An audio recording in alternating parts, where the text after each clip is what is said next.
How do you know the Crowley family? Well, my name is Kristin Melissa, and I am Karen Crowley's youngest sister. And so I am Tim Crowley, David Crowley's uncle's, sister. So I'm in the extended family. And my husband and family, we all lived a street down from Tim and Karen Crowley in Virginia Beach, Virginia for almost 10 years. So I was there when all of this was happening with David. Also was actually with David or Dan Sr. and Danny Jr. right before the deaths of David and Kamal and Rania. And also knew Kate and Dan Sr. not well, but we had family events, and I have perspectives of things now that I couldn't see before. And I think that's my part that I am offering, is maybe some answers to some questions that everyone has concerning this case, and things like, why doesn't anyone want to see justice? And my thoughts on the pathology of a family system that can create something like this and not care about bringing justice to one of their own. Also, I have some very interesting thoughts now that I'm out of the darkness, truly, because I was in the family system and was being told certain things about the case and about David and the whole situation. And it's just finally that I'm out of it and not around. We moved away, and I've begun to do my own listening to what you all have done and reading some of my own things, and just also my own experience within this family and what is possible. So I hope I can answer some of those questions and express my perspectives. I don't have any definitive yay or nay about what didn't happen. I just have a lot of hunch questions and things I want to see pursued.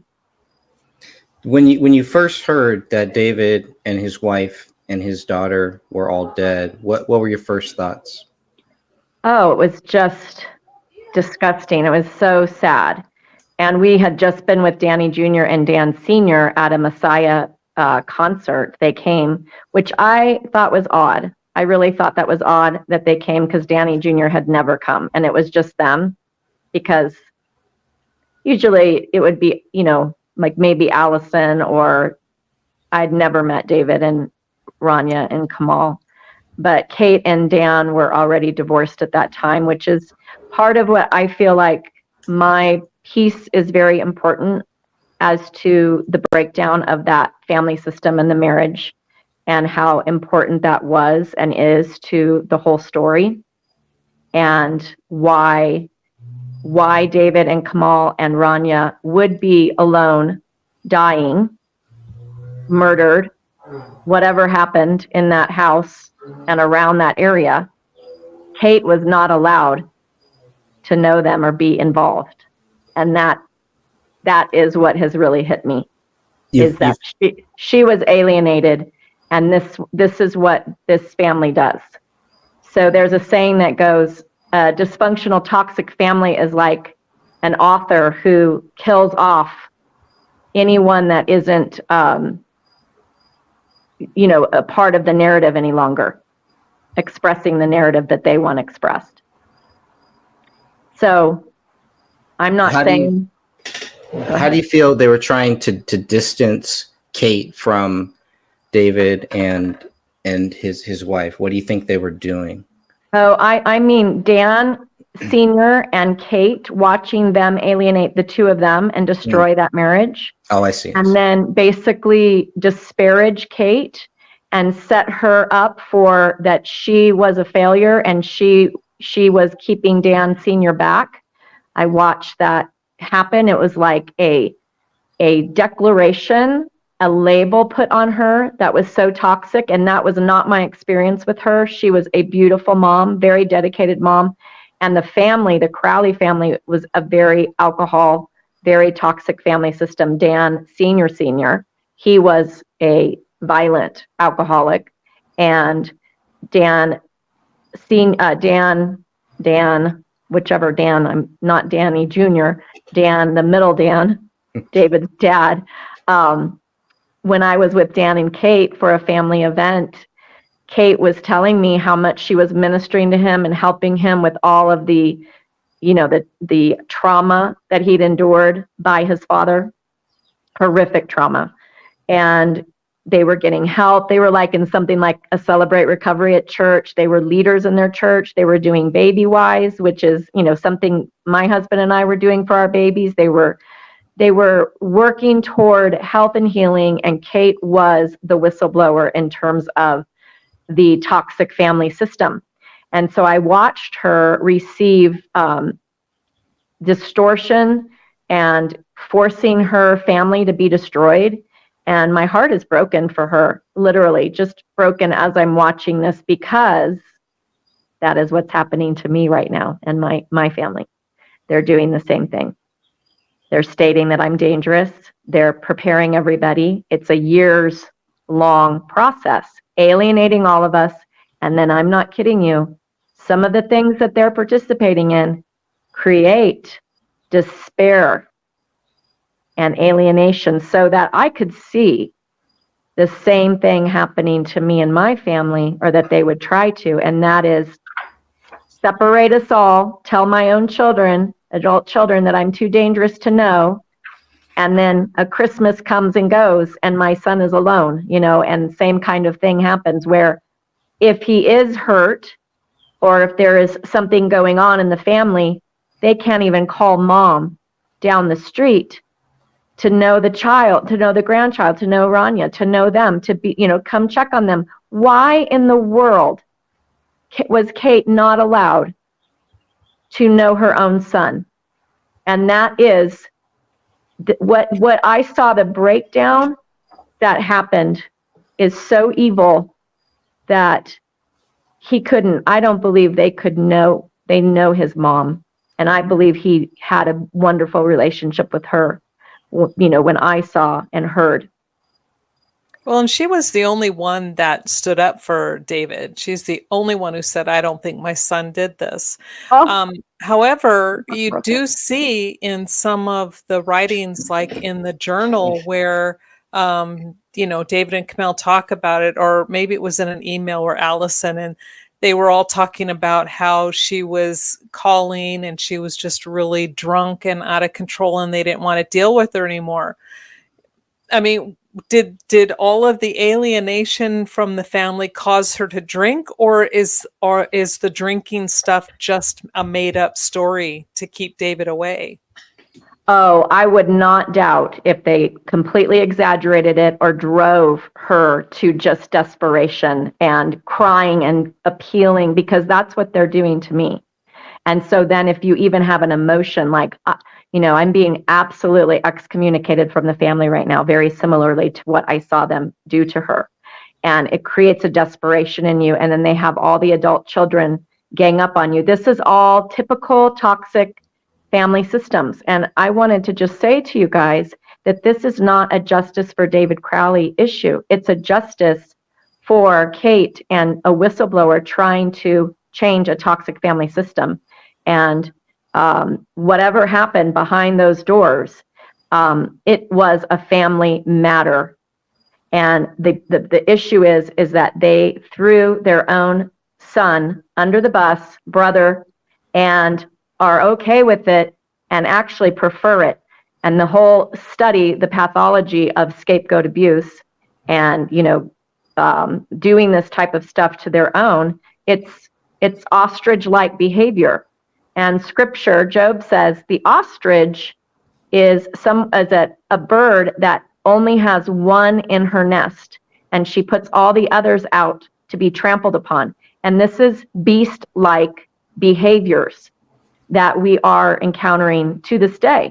And so, of course, he killed himself. Of course, he was a loser. And of course, the whole deal with the producers fell apart. And I listened to Dan Hennon's interview with the producers, and I had a come to Jesus light bulb moment, because I really realized how much they lied about David and Kamal in the situation. They truly told us that they didn't have a deal, that he was in despair. And then I just went over the New Yorker article right now, and the way they loaded the language to make sure we all, believe that he was in a fetal position, he was doing all this stuff. Well, that I just believe the honest truth is that he was getting ready to be more successful than the patriarchs. And you don't do that in one of these clan families. You don't move to California. You don't get a movie deal, and you especially don't start writing out, who's all over the New Yorker article, someone by the name of Mason, a Mason maybe. You don't write them out of the story and the narrative. You don't do that. And, he got his hand slapped, his hand cut off. And he learned, he had to learn his lesson. And so did Kate. Kate learned her lesson at the end. You don't whistle blow. You don't tell the truth, and you don't change the dynamic. You're not allowed. And you're not allowed to ever be a healthy, healed, whole, loving God, good family that isn't completely overrun in dissipation. And dissipation is, just drunkenness and all of this. So it's ironic to me that, that's what would be stated about Kate, when in actuality, I think there were some other drunkards, that were leading that family, but I'm not going to name any names. Well, what you say makes a lot of sense, because generally when people are raised in that type of an environment where there's either alcohol and or drug abuse, yes, the child will go one of two ways. They'll either become an alcoholic or an addict themselves, or they will shun it. And David tended to, at least from what I could gather by his writing, is he was tending to shun it. Yes, he tried stuff, but it was not his cup of tea. So he's like, yeah, okay, I tried it. It was all right. I mean, he didn't, smoke pot until he was 28. That's pretty old in today's society. And then again, he only did it because of the influence of the guys around him. We're talking Mason, Hendricks, and all those other guys. Yes. And speaking of those pictures and who they were and just the whole situation, just that is shameful and extremely disgusting. And, every one of us need to flip the script on each of them, because I guarantee you, I will be disparaged and told, how dare I, do this to this grieving family. I mean, we all had to feel so sorry for Danny Jr. And, it was just, such a nightmare, such a difficult thing to have to later find Paleo and disparage Paleo too, right? And that's a whole nother issue, the animal cruelty in this family and what they were willing to do to Paleo is why they were willing to do this to David. So, I think we need to flip the script and stop letting them bully all of us, that they're such a grieving, sorrowful family. And, they need to do all this for the fans, and come back out with a new rendition or whatever. I think we need to turn and look at them if they continue to disparage you all and your work and you're sticking with the case, to basically say, why are you willing to continue to say this about your own brother and your own son? And, I saw some comments made after, his death right away that, Dan Sr. basically just said he killed himself and, that was it. I mean, there was that, and that's what they do. I mean, that's exactly what I watched them do to Kate. And you can't do anything right. It is so shameful these types of family systems. But I was telling Greg earlier that, you can have a toxic system, but it's like a storm or a vortex, is how my counselor and traumatologist is helping me understand this. Is like a vortex, but you may have a hurricane come in and it's a certain category. And so, maybe you just have to board up your windows and be careful and go in your storm shelter. And then you may have, what is the top category, like an F5? Yeah, category 5 or an F5 tornado or category. Yeah, right. Yes. Yeah. And I feel like this family is, it's turned out to be an F5. And not every family is of this level, but this is a very toxic family and system. And then add all the elements of vulnerabilities and things like little man syndrome, and you can't ever be better than the patriarch, and lots of competing malignant behaviors and sabotage and weird gamemanship and intellect. That's another piece of all of this. These are all very gifted and extremely smart people. And so sometimes when people are that gifted and abused, then you're going to have these components where you have all these competing gifted, people. And so sibling rivalries and that kind of thing going on, which are, very real in this family that I'm in. So, if you're deemed a loser and you aren't, you're not succeeding, and you have a $15 million or whatever, contract with a TV series and brand and like 2.5 million views, from the perspective that I heard of David Crowley living amongst the Crowleys, Tim and Karen, he was the biggest loser on the face of the earth. And, like, he's so stupid, and like he believes this stuff, and, just no mercy, no understanding, no like, not from the perspective I was hearing. It was just the typical, Kate and Dave are losers and they must be alienated. And yeah, he did this to himself because they have no money. Mind you, you're competing with multimillionaires and people who, money is everything. So the fact that David was stating that he was going to be a millionaire, and I think he was on the road to doing that. I don't think you get to do that in that system. You just don't. And you don't get to move to California. I guarantee you that, because that's a whole nother world. I live in California, and that's the biggest no-no in this family. You don't go to Burbank. My son works, I probably shouldn't say anything, but, you don't do that. You're not allowed to. Only the patriarchs that are allowed, entitled to. There's a lot of disparaging cursing that goes on. I'm talking real curses, like warlock cursing. Whether they understand the power of that, I believe that is what we're seeing too, is they just cursed and cursed and cursed. So I don't believe they will ever, pursue any justice. They don't believe he deserves it. They don't believe he deserves it. In what you're saying now, it kind of sheds light on a lot of stuff, especially when, and it's been in the medical report this whole time. Mm-hmm. But again, sometimes it just takes us a while to have that word stick. But that one word settles the entire case, and that's the word marked. And mm-hmm. when they put that on David's autopsy, and this is by the ME who autopsied all three. Yeah. And so he's stating that he is further along in the decomp process. And if you're further along, you die first. There's no way to get past that. It's like trying to tell somebody that a hammer is a nail. No, that's a nail. It's not a hammer. No, it's not.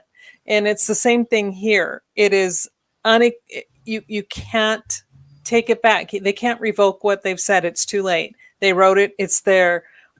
And to have them, and we know that they know this because people run back and tell them what we do. So they know it. Okay. And it's like, but you guys don't give a rat's hindsight? I'm like, if somebody found that about one of my family members, I would be all over that. And you better believe I'd be at that police station 24/7 until they reopen that case. And with David, it's like nothing. But now what you're saying is kind of making sense. But Mom Kate has to be, she has to die in her backyard with an alcohol bottle.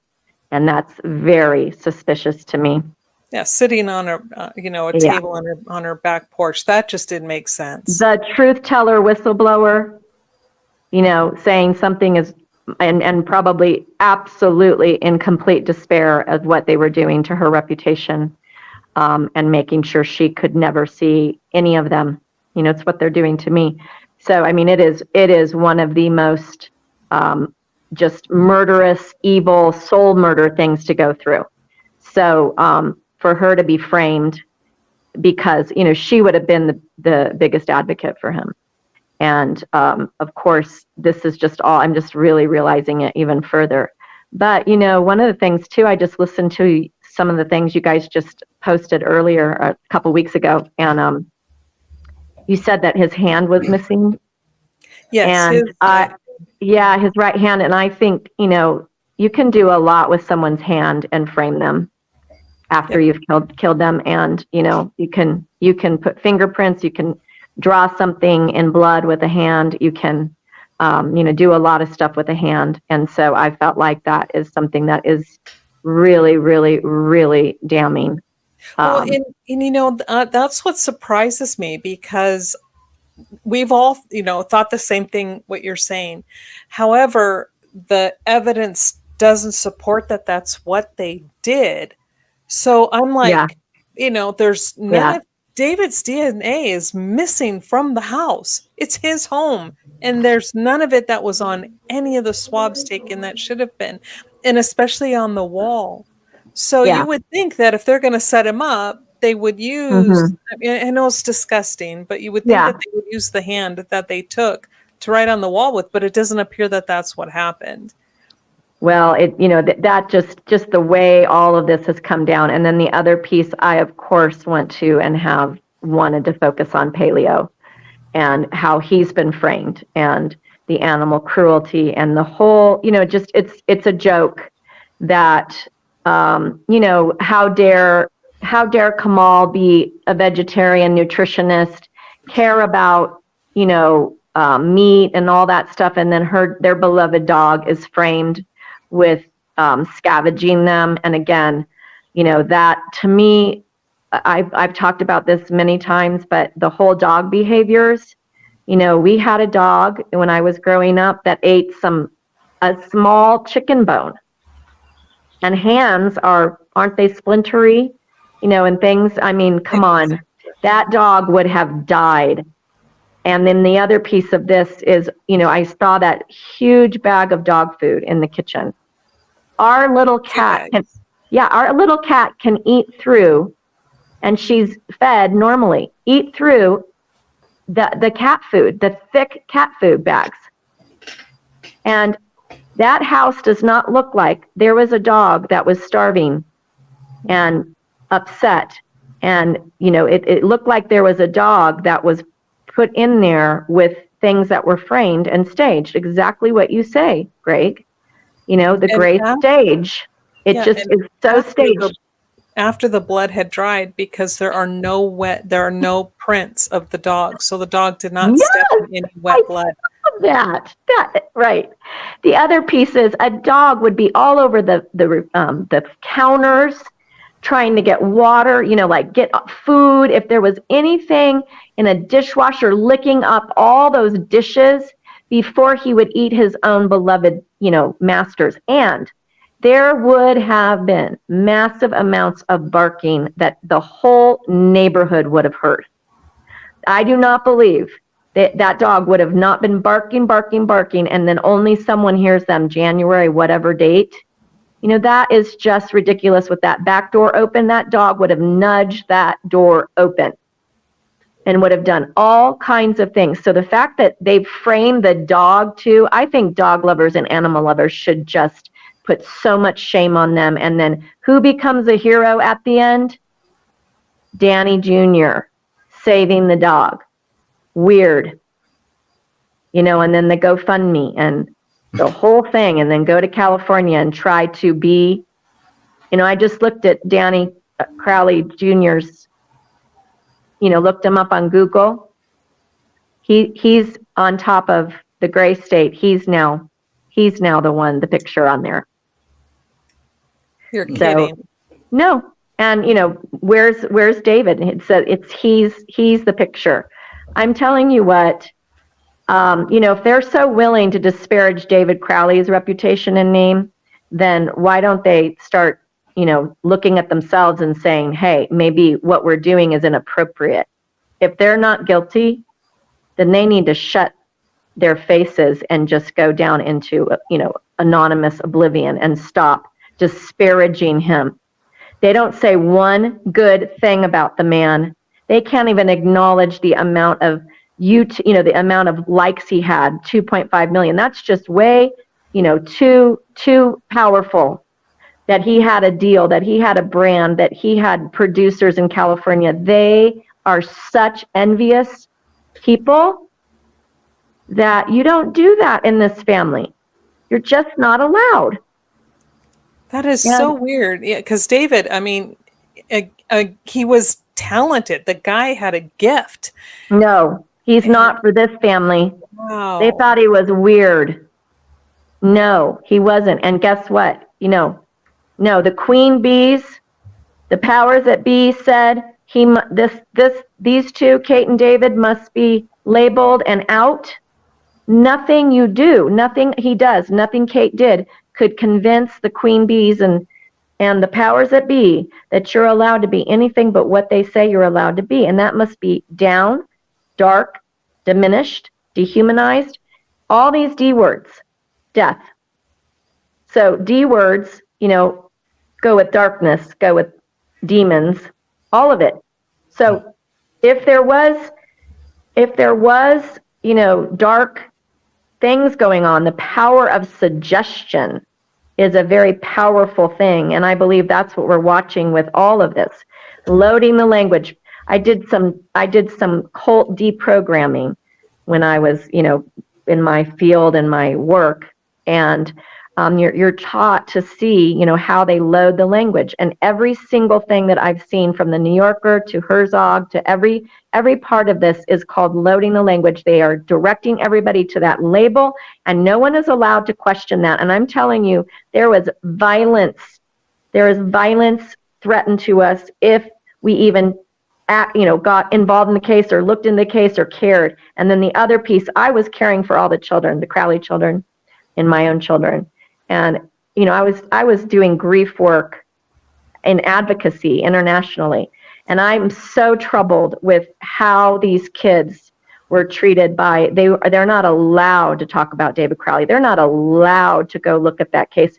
They're really not allowed to even question anything.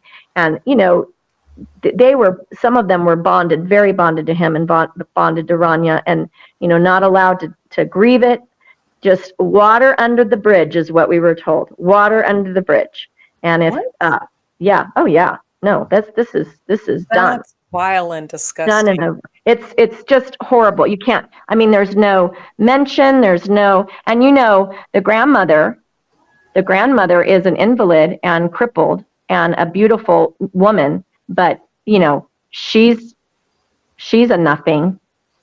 She's a nothing. Her voice means nothing. So, it's very much a hierarchy system of, very para-alcoholic. And one of the things I told Tim, after hearing his childhood story, I said, oh my gosh, Tim, I think you may have the worst childhood I've ever heard in my life. You're talking about the grandma of on David's side or Kate's side? Okay, on David's side, yeah. And, just really, really horrific trauma, horrific abuse, horrific, just cruelty. Physical, mental. Oh yeah, all of it. Alienation, cursings. Just violence, beatings. Tim was left alone with his mother to care for her as she was becoming crippled. When he was like 8 to 12 years old, and just to clarify, Tim, we're talking about the brother of Dan Crowley Sr. So yeah. David's uncle.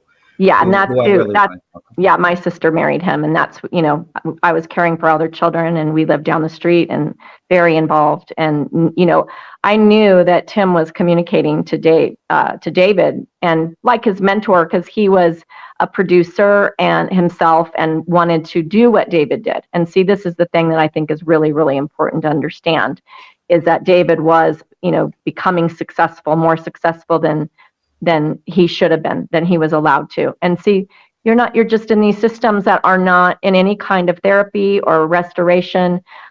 They just won't see that in themselves, and they'll just be instinctive in destroying the competition, even if it's their own nephews or their own nieces or their own sisters, so they're just a very destructive, competitive way of doing things. So that is why I do not believe you will ever have them care, see justice. And if there's anyone that's involved in the case and continuing it, that has a revenge, it would be, like a Danny Mason, who has stated many, many times, this was mine, I was doing this. And there's a lot of revenge, and he's involved in all of the New Yorker and, Herzog the Hedgehog, my favorite character, who states, that all the world is a stage, and they made sure that David Crowley's was. I just question, did they have this set up for a Frame Film Festival that was coming up, that they, put the mockument or the slopomentary, whatever you call it? I just really question the how fast everything was sold to Herzog, how quickly the huge, how much attention it got from the biggies. You don't get that kind of attention. That's very hard, very hard. And then the other thing that was really questionable to me was, they said in the New Yorker piece that Dan Sr. immediately was in scrubbing and managing the videos and all of the, the timeline and the journals. So I don't think that that's safe to know whether or not you can even trust those journals. Yeah, it's clear that somebody had gone, at least what we had received, someone had gone in and had been erasing and then added some, but most of it was a lot of erasing. And you can tell because there were certain entries where it just would, like a sentence, and then stop at a word.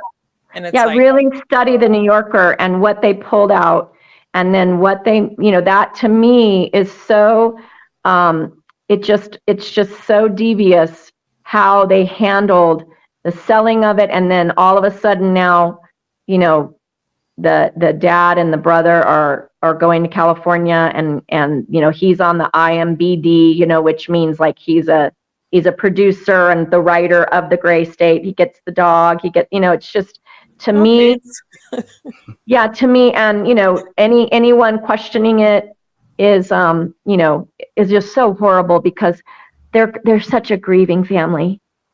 They're so grieving, and that the way that they handled the pictures of them posting in the house, just giddy with the goons. It's just they look like they were high on something.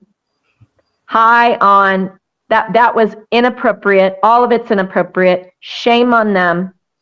And this is what they do. And you know what? I'm not suicidal. We're not suicidal. So, it's a vortex. It's an F5 family. It's not your typical. And, they're doing it to me and my family right now. So, they've set it up that I'm a danger, and they've been preparing everybody, and I must be alienated and then alienate the sons. It's all typical beast, predatory behaviors. And the problem is that I'm observing what has happened to the Crowleys, and I'm like, we're not going to let that happen to us. We're going to try with all our might to not let it happen to us. And so, does that mean that I believe that they committed these crimes? I believe the crime is that they will not take accountability for creating this alienation in a family where Kate couldn't go be with her son over Christmas, that everybody was disparaging the mother, not honoring her, because she's the competition to the queens, and she's whistleblowing, and the kings. And so that's what the crime is. The crime is that something happened in that house. None of us will ever know except those involved. And, the mother, their mother and grandmother couldn't go check on them over Christmas and be there with them. That's the real crime. And for anyone to put all of that on David in any way at all, that's what they're trying to do to me and my family right now. And so it causes the kids the adult kids to just, it's so horrible. I can't even tell you guys. It's called parental alienation abuse. It's literally, it's a real psychological abuse, and then emotional abuse, and the words that they put in. So a lot of the second guessing, or if there was anything that David was writing that he was second guessing, that is what was being told us and them. It's like a brainwashing of cursings and darkness, and you're not worthy, and you're a loser, just kill yourself, just, like a constant barrage. And so it's like being targeted. And I don't know if they were possibly a targeted family, that this is something going on that they're studying, like for the Cuban diplomats. A lot of our diplomats are having like a voice come and tell them to do things. And that's, like that is a real possibility. And after looking at everything, I really question all the voices and everything involved to create a perfect storm, and then how quickly the documentary was made, and how quickly it was, put into the film festivals, and how quick, who's involved. One thing I would say is really interesting is Tim Crowley taught me something. I was PTA president one year of our little school, and he comes in and he goes, "Oh my gosh, Kristin, do you understand who the PTA is?" He goes, "Because what I do is I always go look at an organization, and I go look to the root of who's on the board and who they're connected to." And so, I'm like, "No, I'm not, I just think it's a, parent teacher association." He goes, "No, it's a lobbying group for like the Marxists." And they go, they're a lobbying group, and they make all the teachers pay their dues.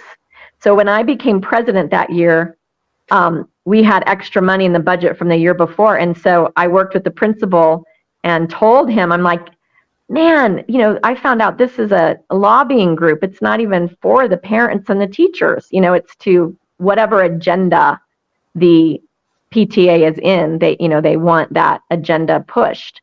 And so these teachers have no money. They have to buy their own school supplies, yet they have to pay these, $40 dues every year." So my first order of business as president was to pay all the dues for all the teachers. And man, when we announced that, right when I became president, the whole group, the whole teachers, like a whole auditorium, they just stood up and cheered and were like, "You're our hero," So my point in saying this is Tim taught me how to go down to the root and look at who's really running things, and who's really in charge, and who's really benefiting from this. And I think more than even looking at the Crowley family, I think we have to look at the Herzog situation. Who is involved with the film festival? Who is involved? What producers? And go down to the root of Herzog, and go down to the root of Eric Nilsson and all of that. And that to me is more important, because then, it was just so suspicious. That is so suspicious to me, how quickly, all of that got such notoriety, and still 100% on Rotten Tomatoes. That may be one of the worst documentaries I have ever seen. It was so bad. It sucked. Yeah. Well, I know it wasn't 100% because I voted it down. Right. Well, it didn't, I guess it didn't count. Because, if you go and look at it, it's like, 100%. It's like really nothing on Rotten Tomatoes is 100%. Well, it's like you, Greg, you're doxxed, and I know we have 3 viewers tonight, and you always only have 1. Yeah, anything that you ever do, right? And then David Crowley's 2 point whatever million views, they don't get to be acknowledged either in this situation. But Herzog definitely, and the New Yorker definitely noticed his skill as a very gifted film producer. And I thought, oh, that's very interesting, because we would never hear something like that. That David Crowley is gifted beyond anyone else. You're not allowed. You're not allowed. So we have very gifted people in the family in performing arts, etc. And he was not supposed to rise like that. The rise, he's not supposed to. Not supposed to rise. No. Was this relationship between Timothy Crowley, David's uncle, and him? As David is working on this, is it more Tim Crowley contacting David? Is it more David contacting Tim for advice? Is it kind of a mix back and forth? What is the relationship? I really don't know, but Tim would be talking to them about the movie and ideas, for hours, like while he'd be working on the yard or whatever, like with the earpiece in. So I didn't know if it was to Dan or if it was to David, but he was like a mentor, from what I understood, to David. And with the conversation, what year would you say, if you had to guess? 2012, 2011? The whole time. So when did he get back? When he went to film school, I think Tim would have been really instrumental in having him go to film school. Okay. Very instrumental. So whenever that started, and all the conspiracy theories, Tim was a huge conspiracy theorist, but kind of hidden, because my sister is extremely against it. She's a very powerful attorney, corporate attorney, bankruptcy attorney. And, she did not approve of what he was doing. And so I believe she was very powerful. I do believe that she started disparaging what he was doing and thought it was so stupid, and, just like declaring what Herzog said, and that is, you start going down this road, you're going to turn mad, and then you're going to become the poster child that you never get to question the narrative. How did Tim feel about that with his wife kind of disparaging David Crowley? Was he disparaging David Crowley too, or was he kind of in the middle? No, he was a quiet closet. But he was very vocal with them, so like he didn't believe in vaccines, and he would have been totally into, I think, like believing that what David found out, and really, loving it, but not being allowed to communicate that to any of us at the house. She would take him to task, and she hates all of that. And so she thinks, she kind of acts like, well, David did this to himself, and what her attitude would be, even though we're totally estranged right now, and I believe probably forever, but right now she would say, oh, you're crazy, you're going to go mad just like David, because you're getting into, you're hobnobbing with conspiracy theorists, and you're not allowed to question her, you're not allowed to question people. So she's definitely a big part in, I believe, what has happened, in terms of Kate and David's alienation, and then declarations. Nobody in the family is allowed to have any other narrative but what she has declared of them. And so she's a very, very powerful person, and, they're very, very wealthy. And so David was just a loser. If you have, if you only have a couple million in the bank or whatever, and you only have one house that you own, you don't have, properties, and I'm the biggest loser of all. On the hierarchy pyramid, I'm the I'm the garbage can, and nothing I do means anything, so that's what David was labeled. I don't know, and I'm just asking if it's a possibility. I'm not accusing this attorney, but when we kept asking for more and more information through FOIAs, and then the city attorney had the audacity to send both Greg and another Sophia a letter stating no more information is being sent out. If we are because this is a murder case, and if we, get something in, we can then, take somebody else to court. They've already adjudicated the case. That entire excuse is the biggest line of BS I've ever heard. It's not legally binding. It's just a lot of legal mumbo jumbo to keep us from asking. And we don't have attorneys to fight that, because a judge would easily turn it over because it doesn't make sense. The case is adjudicated. It's over. What they have is available. So would someone like her have the ability to put a bug in the city attorney's ear? I'm not saying she did. I'm just asking. She wouldn't care.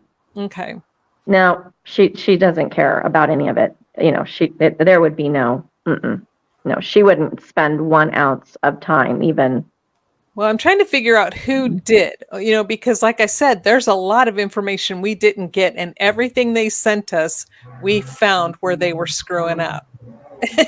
Well, I really believe that the piece that maybe is missing is kind of understanding who's involved, who got the money, who got access to all of those videos, and that whole group. That, to me, they are the ones running this. And I think the beneficiaries are, the people who received the money and sold his private stuff to them without his mother's, their mother's permission. And that's a whole nother thing. Why Kate wasn't the one managing her own son's life and granddaughter, and was Dan Jr.? Why was it Danny Jr.? That is weirder than snot to me. And so that's just not normal. And her questioning things, because it's all very suspicious, all of it.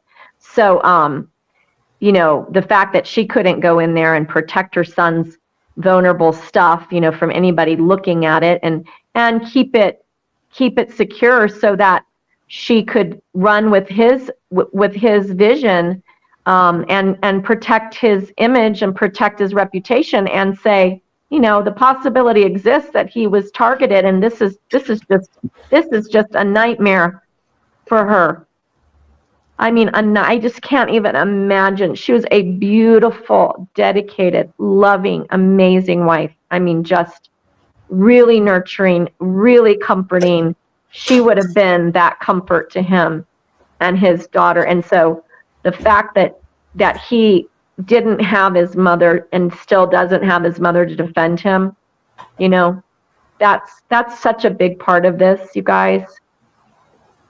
And my heart just breaks, still for her and the grandmother that's an invalid, having to watch her grandson's name be dragged through the mud still, And like you guys said, I think it is so true. These are the same people dragging his name through the mud that also want to benefit now from the gray state. That is really sick. Yeah, that doesn't make sense. Yeah, if they believe that he's a child murderer and he's such a horrific, he went into madness. Go freaking make your own amazing, tell-all expose. They can't. Yeah, they're saying that Gray State drove him crazy, but yet they want to take Gray State and make money from it. So it made him crazy, but it won't make you crazy? Right. Yeah, I think crazy is I think they're telling on themselves, the whole group of them in the New Yorker and in Herzog. And I looked at, the whole Gray State documentary trailer and read, the Wikipedia and all that. And whoever the last statements, just, go back and read some of the statements they make. And I just think that the things that they say are so important, the way they word stuff, and that they benefited and are benefiting from this whole thing. But you know what? They did not, the powers that be did not want that film out before COVID. And that I agree. FEMA is involved with a lot of things. So the fact that he had FEMA, the fact that he had the aprons, the fact that he had the demonic Masonic order of the Yabba Dabba Doo, he was doing a tell-all on the orders and societies, and it's just gross. The whole thing is sick. It's dark. And, what you guys have done in your journalism and staying with it is really justice. And that's what I'm finding in other cases I'm working on and in, my own personal life, that there's not a lot of justice going on in our country and places. And, unless powerful people and your name is Herzog and you can get a documentary done very quickly, there's not a lot of swift justice. And the best that we can do, I think at this point, is what you guys have done, and you have done an incredible job staying with it. And that's justice. That's justice to me, that you guys are, writing about it and keep questioning and what you've done. And I think given this family and the situation, I think that's God's justice. And I was telling Greg, the fact that you guys have stayed on it, and I have been in the dark. I mean, truly been and terrified. And so, the fact that you guys have stayed on it, to me, is a witness and a testimony to there's something that heaven knows, and there's light that has to stay there, right? Because God knows, Ranya's blood is crying out forever. Paleo has been disparaged. Kate's blood, Kamal's blood, David's blood is crying out like Abel's. And, you guys are a part of really, really, really positive and good things and justice. And so I think you're a real threat. And they, of course, want to disparage you. Now watch, this is what they do. So you guys are doing this. You've been doing it for a long time. You've had a lot of views, and then sometimes not a lot, but they just disparage who you are as people. You're nothing, just very diminishing and dehumanizing. Instead that's of what's so funny, because they've sent their goons out, and I'm just like going, y'all don't even know. You don't know how I grew up. It's hilarious. You can call me what you want. You can say what you want. It's not going to affect me. It's not going to make me stop, because your words are not my reality. So. Well, it's like mafia, it's like what's going on with, different whistleblowers. And, they just dox you and disparage you and diminish your work. And complain on the videos. I cannot tell you, my videos are systematically being taken down by YouTube. And they're, somebody's complaint. We got a complaint about this. And so I'm like going, and I can't fight it. I can't even so much as say, well, here's what, they just completely delete everything. Yeah. So I'm like, well, okay. Yeah, I'll redo them. I wasn't going to do anymore, but now you're giving me an excuse. I get to go back and redo them all over. Yeah, and I think that understanding those tactics, that's, the fact that that's still happening, instead of like contacting you and saying, well, oh my gosh, of course we want to be a part of clearing his name and getting down to the bottom of this. And that's what you're questioning as an outsider. Like, this is just weird. Yeah, it is. I'm telling you, one of my latest videos that was taken down was one that was titled "Bloody Clothes," where I go over all of their clothes from the medical examiner, and the reason is because somebody said that it was about somebody unaliving themselves. And so that goes against their policy. So they went in and they just deleted it. You have to understand, we're deleting this because this is against our policy. And I tried to write back going, this has nothing to do with unaliving. And it just, of course, didn't go anywhere. And they just took it right off. And I'm like, well, okay, I'll just do it again. Right. Yeah. And I think that, people understanding that they get involved in justice like this, justice journalism, that it's definitely a risk, and can learn from you guys. Now, when we lived in Virginia Beach, the headquarters of Investigate Discovery, all the true crime, their headquarters are there in Newport News, and my family, we actually were actors for them. My husband and my son were in Alaska Ice Cold Killers, the true story of Hansen murders, that then became a movie with I can't remember the name of the actress, but these were all different reenactment true stories. And I think this case needs some more attention like that, and maybe doing a mockumentary. I was telling Greg that I would love to do a satire on the on the documentary and the Herzog, and I have a character named Hedgehog the Herzog, and I'm really fixated on the just the swiftness of all of that, and really wanting to flip the script and do like a gray stage, just satire with music, and just how ridiculous it is, because that's the point where it is now. And so guess what? Everybody needs to put their big boy panties on and big girl panties on in that family, and stop pretending like they're so sad. And, if we end up doing something that's satirical on that stupid Rotten Tomato documentary with Herzog, then so be it. They need to just recognize that other people can say things that we think, if they can say these kinds of things about David and Paleo and Kate, right, and do this, like, why do they get to say whatever they want with no consequence? That's a good question. And why are we bullied, and why are we afraid to say how stupid this is and ridiculous and mock it, because it is stupid and it needs to be mocked. And you guys have been doing that, and that's why I love, Greg, your gray stage. I mean, that to me is so brilliant. I think that was a God justice.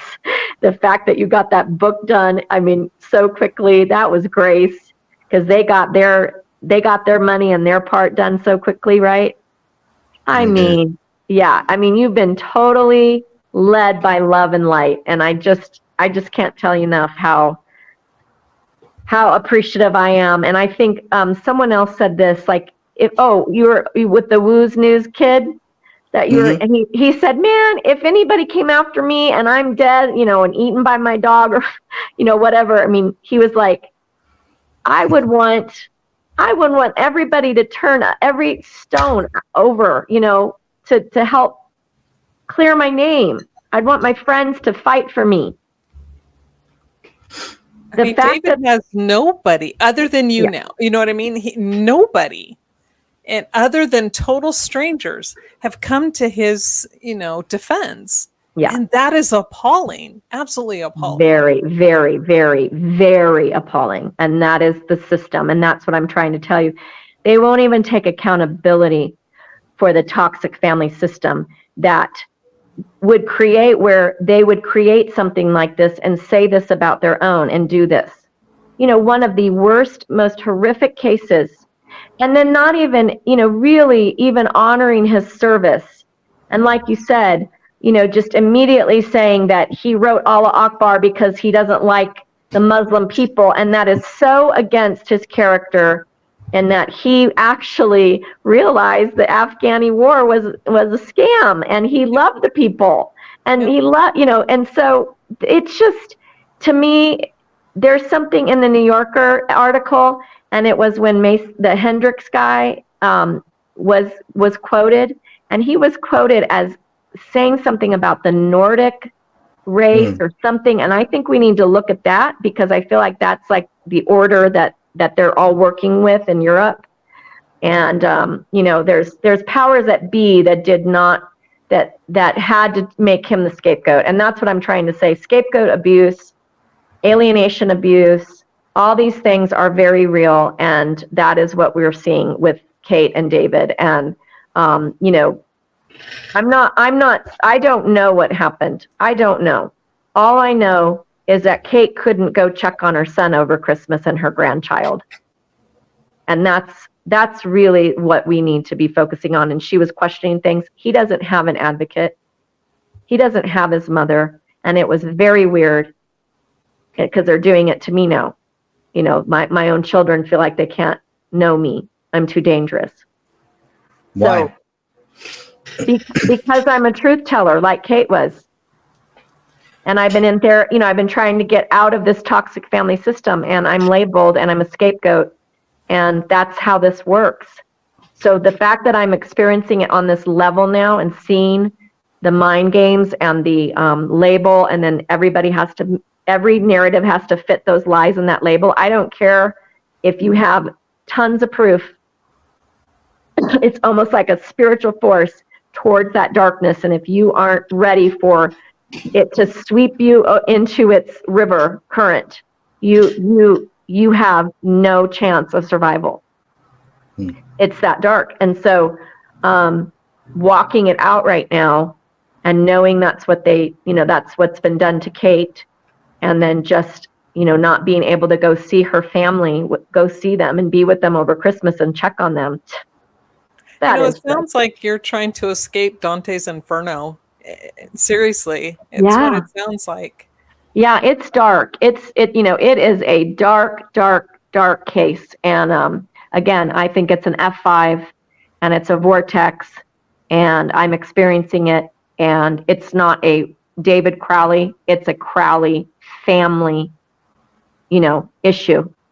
And the fact that they want to keep scapegoating him is just, the whole toxicity. So I think that's why you guys won't see justice, why it answers a lot of questions, and just family system studies, and understanding dysfunctional alcohol system families and how they operate is really what we're seeing. And then you have it institutionally, and you have it with our lovely friend Herzog, and Nilsson, and the whole film industry that is benefiting from this case. And that's the truth. I mean, I went and looked up the film festival that it was put in, and I think that's all very interesting. Go down to the root, who's involved. It's all the usual suspects. Like think like IRA Roth. I won't say the last part, but Roth, and then they have children. I'm giving you a code. That's a name that's on there. Think Killer of the Flower Moon, someone that just produced that, is on the film festival. So I think that's really important for us to understand that the people involved that gave them the money and they gave them the access to his videos, and that we can't trust Day One Journal. I don't think you can trust those journals. I don't think that evidence is safe. Well, I mean, the funny thing is, and this is what I've been saying for a long time. Really? Whoever did this was so inept. They made so many mistakes. Yeah. And they didn't seem to understand that, you can get rid of a lot of information, but you can't get rid of all of it, and you only need just that one piece.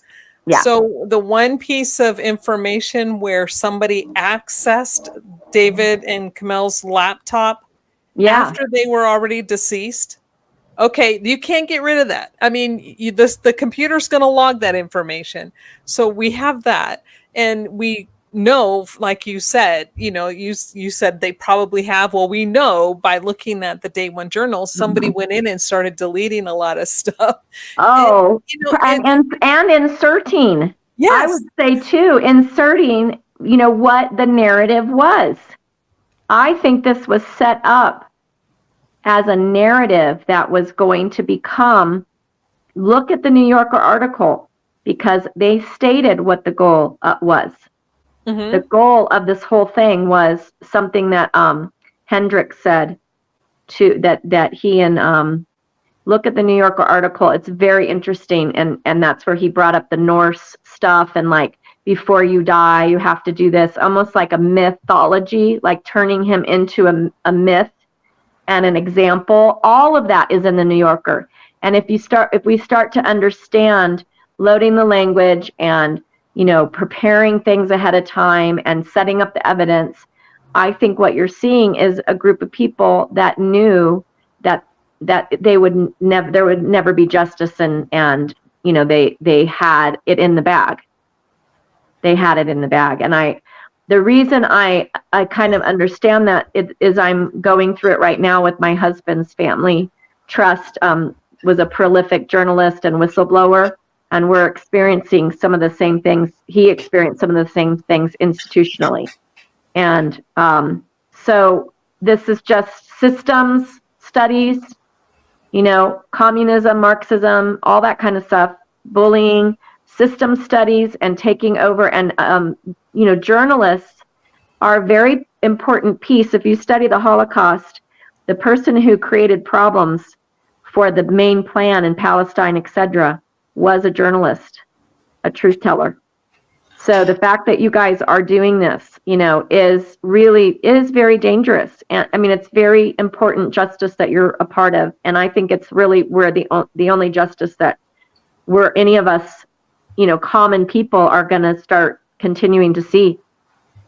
So, if we can just keep shining the light on, we have the sorrow piece, but if we can go towards now the satire and mocking the ridiculousness of it somehow, that's what I hope we can bring, a mocking, type of musical or writings or additions to what you're doing already, Greg, and bring it into the realm of just, this is so ridiculous. It's not even believable, right?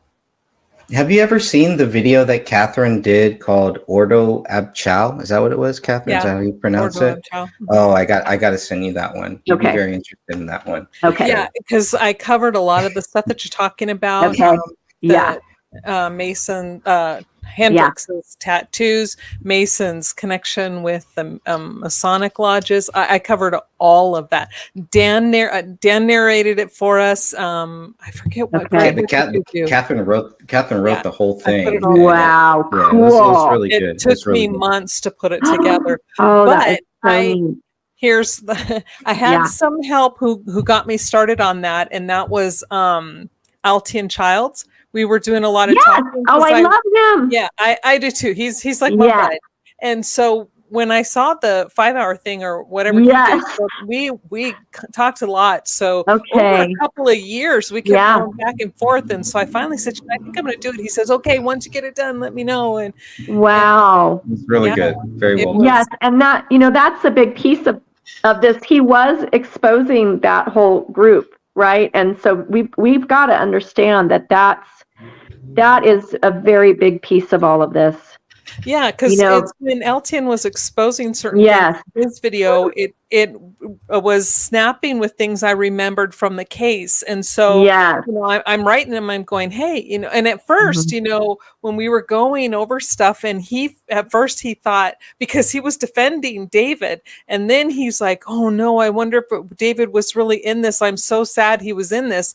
And I wrote him back, I said, no, David wasn't into it. He was exposing it, but the people around him were in it. Yeah. And just he was really hitting the nerves. Mm-hmm. He was hitting the nerve center on, and just too close. And we had to get into this is a warning to all of you that dare hit a nerve center. You're not allowed to do that. And then we'll disparage you. We'll turn you into a dystopian. All the D words. So you guys being deliverers for David and the Crowleys and Paleo and Kate, you're deliverers because of your determination. And, determination brings deliverance from all the D words, dissipation and darkness and dehumanizing and all the things that David and Kate were experiencing and that you're experiencing and I'm experiencing, because we are, really making a difference, even just one by one. Just bringing a cup of cold water to somebody is very important in the kingdom of love. Writing one letter, one video, one view is a very, the mustard seed principle is very, very, very important. And that's what you've been doing. And man, I'm just so happy. And you guys have put them to shame. Well, I'm so grateful. It's like I'm always teasing Greg. It's like, dude, you're young enough to be my son. So but see, that's always me. I'm always, no matter what room I'm in, I don't care if somebody's 90 or you have a 2-year-old. I'm going to be the mom. I'm the mom. Right. And right. So, it's like, Greg's like my son. And what I love about him is that we have a lot of the same personality traits. It's like, we don't care. Go ahead. Come after us. What are you going to do? You may knock us down. We will get up again, because if the truth is on our side, we are called to put out the truth. Yes. The Creator holds us responsible. If we don't speak that truth, we have to answer to the big guy. And I'm sorry, I think I'm more afraid of the big guy than them. Hey, and that's really evident. And I can't thank you guys enough, because, your resilience and determination has allowed me to come out of the darkness. I got back in it right now, but, and be able to speak up and walk this out and see what a little, walking a mile maybe in their shoes, as to what it feels like to be at the cusp of your dreams coming true, and making sure that they're sabotaged, and, then you're disparaged, and you can't even no one can even say in the family, like, oh man, he served his country. I mean, you just aren't allowed. You're not allowed. But you know what you just said is so true. Just prior to that is whoever did this, and we all have our ideas as to who it was. Mm-hmm. It's like the whole entire thing was set up and timed. And it was like a slap in his face. Oh, you thought you were going to succeed? Exactly. No, you're not. We're going to stop it. And how horrible is that? He works so hard day and night, many hours, hundreds of hours a week. Yeah. And they just were so, instead of getting in and working and creating their own successes, when they found out they could no longer ride his coattails, they got even. Yes. And the number one emotion of the dark bully is revenge. And I think what we're watching is a revenge on him and them. And that is, the psychopath, or, sociopathic, and the pathology of it. And so I think that studying systems studies and revenge and all of that, and I've had to, for survival recently, start studying that and how to deal with it when you become the target, right? And he was the target. So that's the part of it. And so was Kate. And what we watched is them successfully bring those targets down. And I got to be on the inside. And so I hope for all of your listeners and all the work that you guys have done, first of all, that you're encouraged for sticking with it all these years. Secondly, that justice is already being done by what you have done and are doing. And so remember, you said you wanted his name cleared. You're clearing his name. And the only person that is going to be able to clear his name ultimately, and has already, is the Father God. And that's the truth, the creator of the universe, who's the judge of all. He has already cleared their names, because he knows what's gone on. He knows every detail. And so that's, the light's already in there.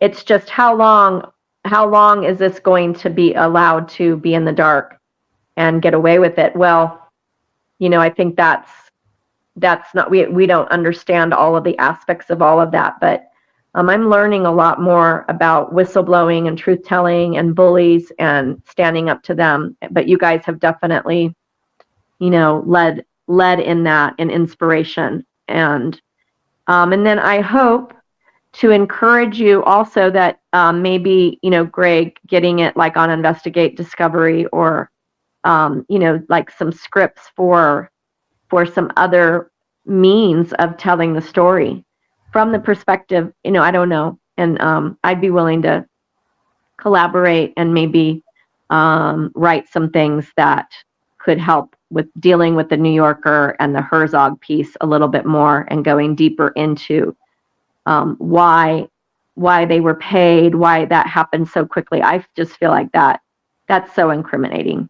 because you don't have, most of the time, like a murder suicide from a military situation. I mean, that it's not common, but it's not like it doesn't happen, right? And it's so, to have this attention so quickly, and the way the New Yorker worded everything. I mean, it's like they are so mad at him for having 2.5 million views. I mean, that number one. And that he really was talented, and he really was a threat, and this is a revenge. Yeah, and then you have all of these guys and gals who spent a lot of that time doing truth teller shows and things like that, and these guys are trying to expose all of these things. But when it comes to David Crowley, they all turn silent. So it's like, it's not just the mainstream media, it's the alternative media too. Yeah, it's like everybody got their cue to just shut up and stop talking about this. Now, I expected that from the mainstream media. I did not expect that from the alternative media. Yes, interesting. But when I listened to Dan Hennon's interview with the producer, the Mike, that was it for me. I was so lied to. We were so lied to. And he was so level-headed, and the way he expressed how David was is so anti what we've been told. And see, that's the piece I think that is really crucial, is that producer, he does not believe that David was capable of doing this, that he was in any kind of despair. He was excited. He was writing it, and everything they put in the day journals and all of that, whatever was in the day journals, made it look like he didn't have the deal. He wasn't excited. He was in despair. And and that's what they told us, that he was a loser. He'd lost all his money. He wanted to murder Rania because she was autistic. He didn't like her. He was abusive. He was doing all this to Kamal, and he was just off the rails, and he got into drugs, and he just went into despair because there was no hope. Yeah. No, we were constantly told that these day one journals would answer all of our questions, and it would show why David did it. And then we get it, and there's nothing in there. David doesn't talk about the deal being dead. And one of the craziest things about the journal is in the 94 pages of the actual police reports, the journal ends on a different day than the journal that we got. So it's like the dates are even wrong. So when you were both talking about how it's like, it looks like the journal had been messed with. Yeah. How did the police not get the full journal, and how did they get it later on too? It's just exactly. Kind of like the bullet, being found by the goons. It shows up. Yeah. Yeah. Well, after they did their little satanic ritual, in absolute joy, and posted themselves. I mean, come on. This is where I hope we can do satire on all of that. Yeah. It's just so blatantly in our face, and they, that whole group cracks up, and they just think that they've gotten away with it. And the fact that you guys have stayed on it is, no, they didn't. And thank you. Well, and when they make stupid mistakes, like going back to the journal, like we all know it's been messed with, but then they forgot one part where David wrote at the end, where he said, "I'm so excited. I finally have connected with Rania, and things are so good with us." And that was like September or October. That is so sad. Yeah. And he was like, "Yay, I finally bonded with her, and things are great." And well, y'all missed that one. So, I mean, it's ridiculous. Now, something that's coming back to me is Allison, the sister, after his death. She was with us at the family house in Virginia Beach. And I'm skilled and trained in grief and trauma. And so I was just, talking to her, being real. And she started to cry, and I started to hug her and hold her and just grieve with her. And the way I was treated after that, Allison was not allowed to talk to me ever again. I was too dangerous. Because you don't cry, you don't grieve, you are a heart of stone, and it's water under the bridge. and your brother is a loser, and you just better accept it. And he killed himself, and there's no questioning, and there's no, and all proof leads towards the judgment that took place the day after he did. They went in there, and there's nobody questioning. Mom couldn't even go and be in the house with the grandchild over the holiday. I'm questioning it. I've been questioning it. I was living it. It's weird. It is weird.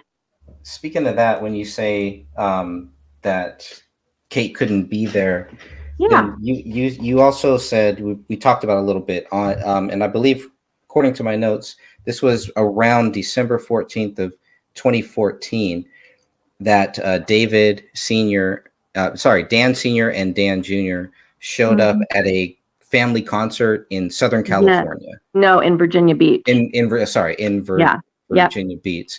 And that was kind of unusual. It wasn't something that they would normally. When's the last time that they had been there prior to then, would you say? Maybe Dan one time, and barely at all. And I just thought it was so odd that the two of them were together. And were they there for how long were they there? A day? Couple days. Couple days. Yeah. And we all went to sushi afterward, and I was kind of interested. I was interested in the dynamic.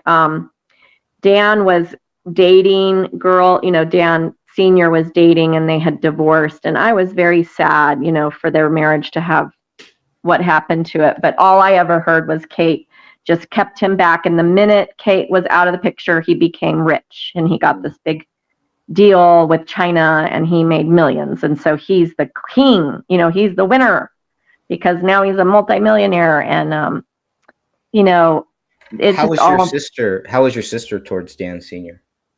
Well, because he was a millionaire, he was the king now. Yeah. That's real important. She's never said anything bad about him?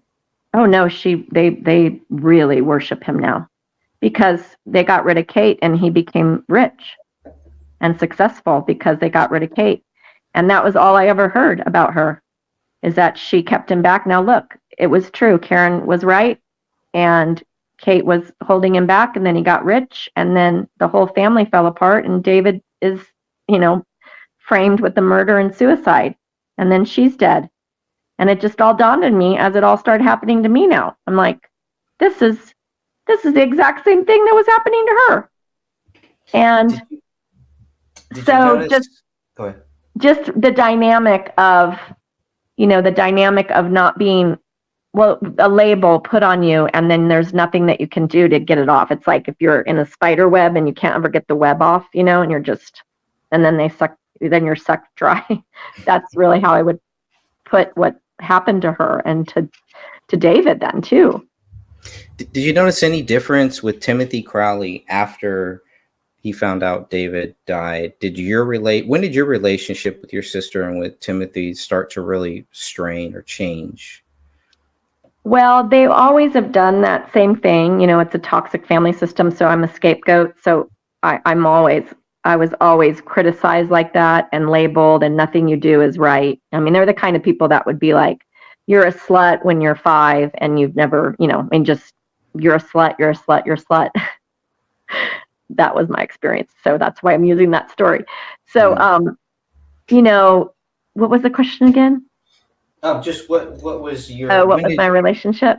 Yeah, when did your relationship start to change with them? And did you notice any difference with Timothy Crowley after? I don't think it ever changed. I think they were doing that to me and are doing that, just like they were doing to Kate and David. And so it was just all, I didn't know it was out in the open. It's very devious. It's very dark. It's like sabotaging, and you don't realize it, but you're like you're being butt kissed is how I would put it, is like you're not. Let me give you an example. Tim and I we had swimming pools, and I managed my own swimming pool, and he managed his family's swimming pool. And so he was helping me with the filter in our backyard one year, and we were back there just getting it cleaned up and stuff. And he just stops and he's like, because I think it was during COVID. Yeah, it was during COVID. And he's like, we decided in the family and at the court that if if all hell breaks loose and there's no food and it's like the shit hits the fan, that we're going to vote that we're going to cannibalize you because you're such a loser. What? Yeah, that's what he told me. And, he would say things like that to me. Like he'd take our... At the court.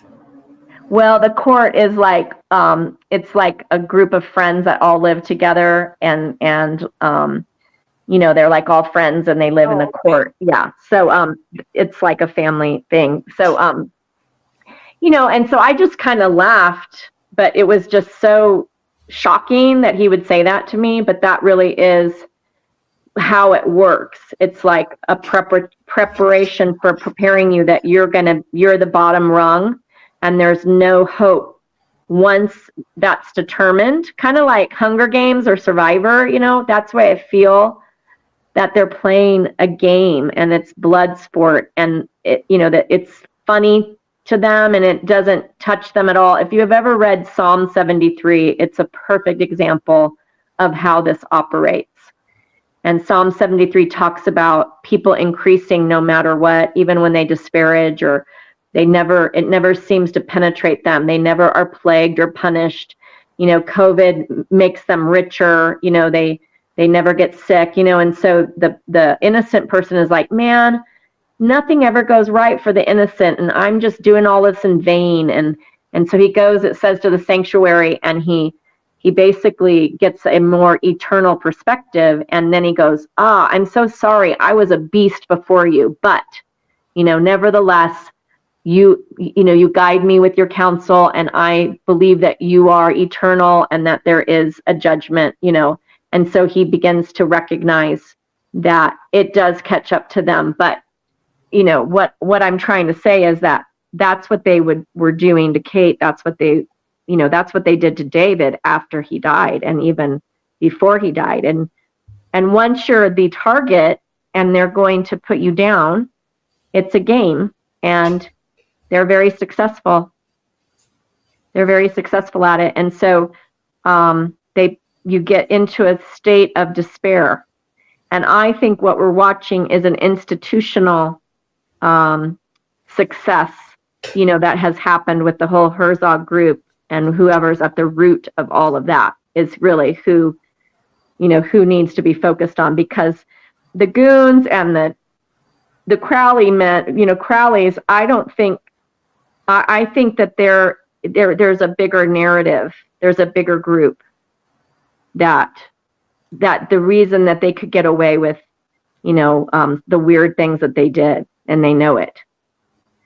So we deal with some real tough cases that we are dealing with right now. And when you have power behind you, you can mess up, and that the power is behind you and that you'll never face a consequence. You can mess up. You can do whatever you want. There was something that we had talked about a while ago about Tim Crowley having a USB of the Grace State. Can you kind of go through that story a little bit? Yeah, so I was staying there in May a couple years ago, and in the room I was... After David's death? Yeah, so yeah. And it was like maybe 2 years ago in May. And I was staying in one of the rooms, and the only thing on his desk was the USB that said the Grace State. And I thought that was really odd, because he didn't have any other papers, and that was the only room I was in. Now the computer was there. But one thing that I do think everybody needs to understand why this is confusing too about David, because I really do think there was some real grief, that there was grief that was shown, like by Danny Jr., by Dan, by Tim and Karen. They did seem like this was shocking to them. So, and then there was a lot of grief afterwards, I'm saying that they don't grieve, but it was hard for them not to. Like, they definitely showed grief, and because you're not allowed to grieve in this family, that was a very big deal. Like, so everybody felt so sorry for Danny Jr. because he had to go find them and clean the house and deal with the dog. So he became the hero, and everybody protects Danny Jr. because, and I never thought, like, why isn't Kate doing this? Never, not one time did it cross my mind that it was so inappropriate for him to be in there doing that for his brother when his mother was alive and not allowed to know him. That to me is one of the weirdest things now that I'm out of the darkness. I wasn't ever allowed to go into the case.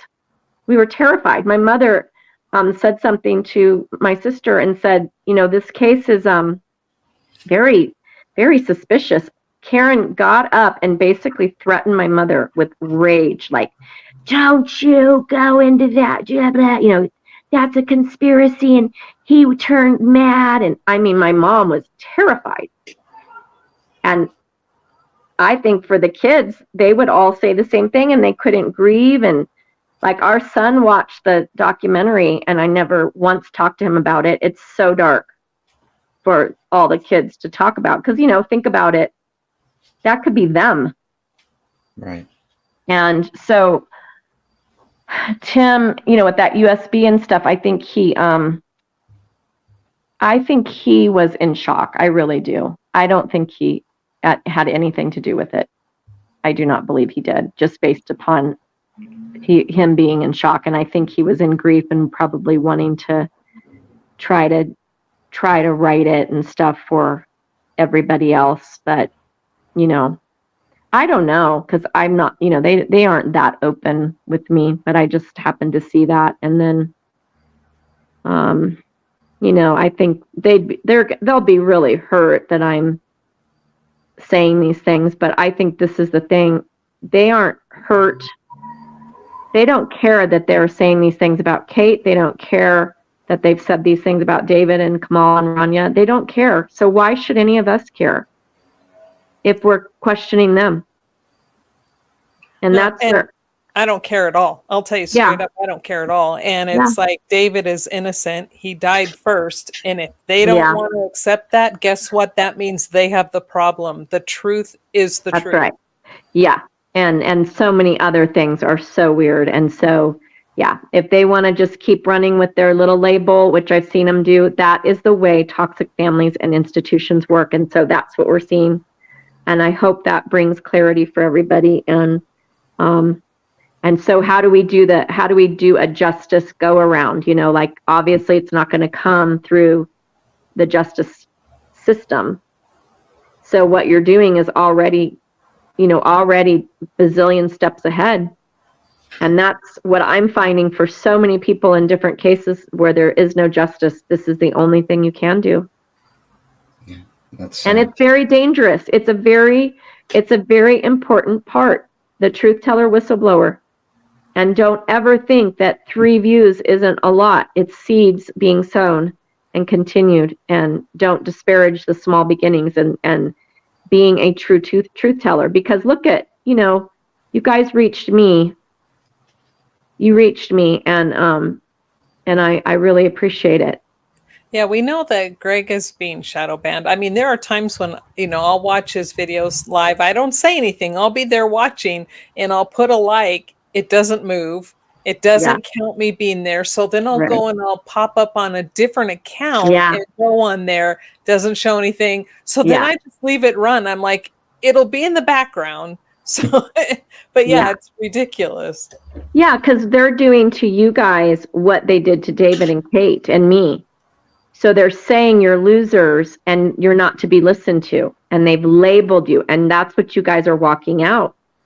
But like, I saw some other random channel that does crime stuff, and they did his case, and he had a ton of views. It was allowed because it's not a consistent narrative. And for you guys to get the paperwork you've gotten, oh my gosh, that's huge. I was just thinking about that and preparing to talk to you guys. I'm like, oh my Lord. And to compile it into a book, and that is so massive. You guys are their worst nightmare. Yeah, and we only had half of the stuff that we have now. When I finished the book in 2019, we didn't have a lot of the stuff. We didn't have the day one journal. We didn't have the blacklight reports. We didn't have a lot of that stuff. We had the whole DNA, and I thought the DNA was good enough for, for anyone who really cares, who wants to keep some open mind. You can see right there in the DNA and medical examiner stuff. And it's all right there. You can